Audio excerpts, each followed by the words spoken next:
மாட்டு பொங்கல் செலிப்ரேட் பண்றோம் பயங்கரமா. வருஷம் வருஷம் மாட்டு பொங்கல் கொண்டாடுறதுக்காக நம்ம வயலுக்கு தான் போவோம். இந்த வருஷமும் அதே மாதிரியே போயிருந்தோம். எப்பவுமே நல்லா கிராண்டா ஃபேமிலியோட ஃபன் பண்ணிக்கிட்டு பயங்கரமா மாட்டு பொங்கலை கொண்டாடுவோம்.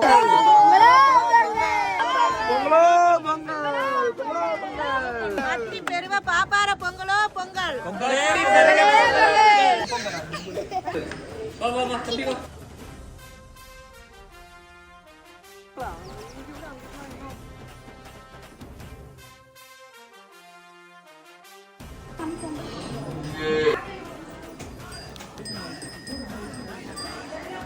விட்டு விட்டா சொல்லுங்க.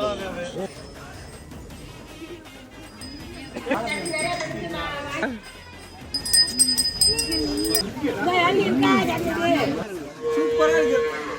செம்மையா கொண்டாடிட்டோம். நீங்க எப்படி கொண்டாடுனீங்கன்றத கமெண்ட்ல சொல்லுங்க.